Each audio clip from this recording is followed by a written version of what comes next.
What's on, ladies and gentlemen? My name's Ross, I like games, and today we need to have a little bit of a chat about some new cards from Op-09, including what I think is the first alternate art we've seen so far. Hope so, or else I'm going to look really silly. It's Shanks. Now, of course, Shanks is one of the leaders. And to be fair, we have seen an alternate art leader, Shanks. However, this is an alternate art character, Shanks, and this is one of those ones where I look at it and I'm like, mate, 10 cost, 12,000 power, no counter. Oh, this has got to be good. I showed you the Blackbeard the other day. There was a 10 cost, 12,000 power, no counter. And that's a ridiculous card that turns off leader skills and basically turns off a character for a turn, and it's all starting to look a little bit overly good. Well, what about this new Shanks? Is this new Shanks any good? We've got 12,000 power. That's a good start. Well, it says that all of your opponent's characters get minus 1,000 power. Oh, that's pretty good. It's also got Rush. Rush, minus 1,000 power, go for it. And this is kind of cool. Now, it's a lot to get onto the board, and I don't know if it's as impactful as, say, the Blackbeard I showed you the other day, alright? But the fact remains, this is a very powerful skill, because minus 1,000 to all of your characters all the time, that adds up really quickly. That adds up a lot more quickly than I think a lot of people are probably expecting. This is a kind of thing that jumps up very quickly, very easily, because we all know, we play counter plus 1,000 plus 2k. That's generally the thing, right? Counter plus 1,000, counter plus 2k. Basically what this says is, every single time, your opponent needs an extra 1,000 power.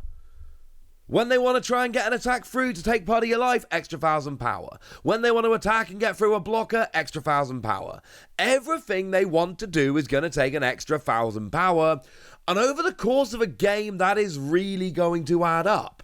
And I know this is an overly simplistic way to look at it, alright? But imagine if every one of your counter plus 2k had counter plus 1k. And imagine if every one of your opponent's counter plus 1k was nothing. Over the course of a game, this is going to add up. Now, of course, it's 10 costs, so it's going to take a while coming out, and then when it goes away, blah, blah, blah. I get all of that, okay? But the fact is, minus 1,000 power to all characters for the entire game, that is going to add up very, very, very quickly. And then, of course, you've got Rush. So you've got a 12k body on the board that can attack as soon as it comes in. This is basically as powerful as we get. And it comes in, able to attack immediately, and lowering all of your opponent's power as well. Now, it is only characters, not leader. If it lowered the leader by 1,000, oh my word, that would be amazing. But lowering characters by 1,000 isn't the same. It doesn't make your job any easier, but it makes your opponent's job more difficult. I suppose if you're trying to take out their characters, blockers, etc., then yes, that helps.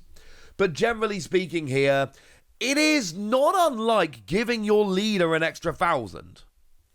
Because you know what? They're going to need an extra 1,000 to get over your leader every time. I like this. Other people I'm seeing don't seem to like this as much as I do. I really like this. And the alternate art is absolutely stunning. Obviously, I just think this is really good. And I'm sticking by that. Awesome. Another one, we've got him in shown officially revealed and all of that. We've got ourselves Yasop here. Yeah, that's right. Yasop is back. And we've got 5 cost, 6,000 power, counter plus 1,000. And we've got on play, until the end of your opponent's next turn, your leader gets 1,000 power. Yeah, that's nuts. It's incredibly good. This is a very, very, very good card. Because, of course, Whitebeard is already a ridiculous leader in terms of power. Having 6,000 power is redonk. That is a lot. Now, the turn after you play Yasop here, you go up to 7,000 power? That is a lot. We just talked about the fact that Shanks will make your opponent have to go really hard to get over your leader power such that they can actually take a life. Now we're saying you've got to go over another 1,000?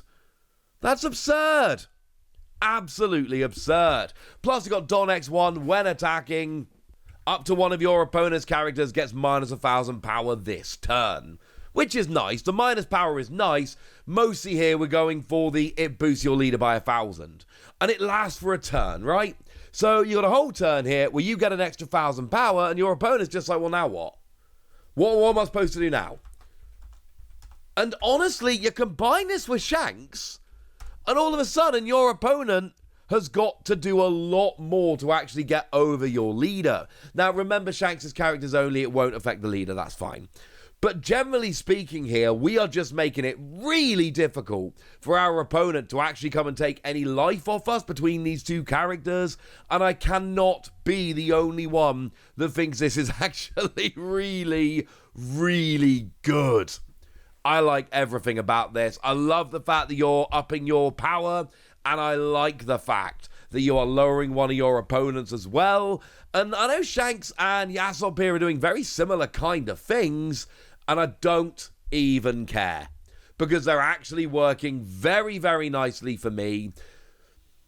I'm not saying it's only for Whitebeard, but I am saying Yasop being a Whitebeard obviously really helps, and the obvious thing here is putting it in a Whitebeard deck and basically going, oh, so now you'll have to get over 7k. That's a lot, ladies and gentlemen. That is a lot. But maybe we move away from new red cards for a moment. Maybe instead we have a look at a new blue card. We've got ourselves a new Moji. Nice. And what we've got here is 5 cost, 5,000 power, counter plus 2,000. We like counter plus 2,000. Counter plus 2,000 makes us very happy. And what we got here is, on play, look at the top 5 cards of your deck. Find yourself a Richie card, put it in your hand, put the rest of the cards on the bottom of your deck, and then you may play a Richie card from your hand. This is awesome. Now, this is really important, the way it's phrased. We've seen this before, incidentally. But it means if you find a Richie, you can play it. If you've got a Richie in your hand, you can play it, while also potentially going and searching out another Richie as well, which is awesome. Here's the problem. I don't know what Richie does. I know Richie's the lion, and then that makes the whole Moji searching out Richie thing makes perfect sense. Love it. I don't know what Richie does. Now, the fact that we've got a new Moji in this set kind of tells us we're getting a new Richie, right? And by a new Richie, I mean a Richie of any description. Now, forgive me if I'm missing something obvious here, but I've gone and searched on the Japanese website, on the official card finder, and not found anything. That will show me everything up to OP-08. And I've gone through all of the spoilers, reveals, phrase it how you will, from OP-09 that we've seen so far, and I ain't seen no Richie. So that is really going to determine how good this card is. If Richie is brilliant, or even decent, this becomes a way better card. If Richie is garbage, this is terrible. We need to see Richie. Also, to anyone called Richie watching, hi Richie. So yeah, this is cool. I like counter plus 2k, that is a great bonus. I like that we can search and play a card for free.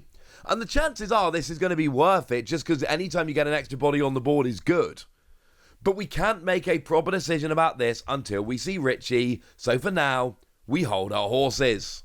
And instead, we go and have a little bit of a chat about Zoro. Roanoa Zoro, a new purple Roanoa Zoro, and this one is fun. 3 cost, 5,000 power, and on play, you may return 1 or more Don to your Don deck.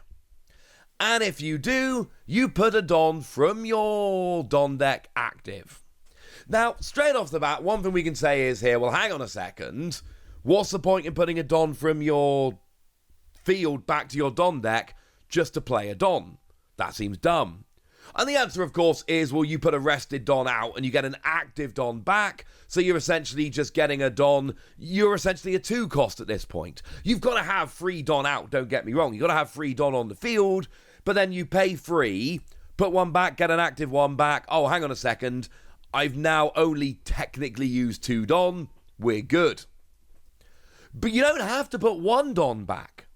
Like we saw with the Sanji the other day, you're actually allowed to put as many Don back as you like. Why would you do that? Well, like we said the other day with Sanji, the new Luffy. Doesn't have to be Luffy, but Luffy's one of the options. Because Luffy's got a skill whereby, well, firstly, Don X1, your characters get +1 cost, but also, on your turn, once per turn, if you return 2 or more Don to your Don deck, then you add 2 Don from your Don deck to your field, 1 active, 1 rested. So, if you play Zoro as a free cost, you put 1 Don into your Don deck, get a Don back, you have essentially used 2 Don. But if you put 2 Don back into the Don deck with Zoro, you get 1 back active with Zoro, 1 back active with Luffy, and you get 1 back rested with Luffy. So the net result of that is you've put 2 Don back and got 3 Don out, 2 active, 1 rested.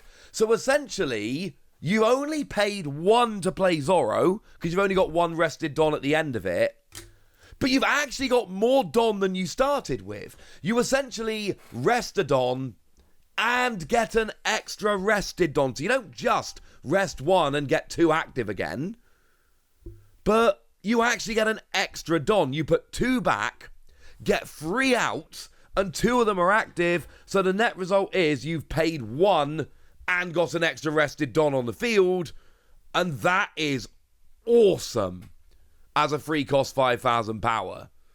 So, yeah. You're essentially a 1 cost, but again, I gotta stress this, it's not really just a 1 cost, because you put 2 Don back and get 3 Don out. So, you are a 1 cost, you rest 3 Don, you end up with 2 active Don, you've paid 1, but then there's an extra rested Don to use next turn. If you're using this with Luffy, oh, this is very, very efficient. So there we go. There's a bunch of new cards from Op-09, and now it's over to you guys. Tell me what you think of these ones. Tell me what you think about the Shanks. Tell me what you think about the Zoro. Tell me what you think Richie's going to do. Go nuts in the comment section, but be nice. And then make sure you like this video, subscribe to this channel, follow me on Twitter at TheWasi. That's where we talk about One Piece and a bunch of other card games. And please do consider checking out patreon.com/PTCG Radio, where you can support the channel, get some bonus podcasts, and all kinds of fun things. But by far the most important thing, as always, look after yourselves till next time, would ya? Thank you very much for watching. My name's Ross, and you've been watching Wasi Plays.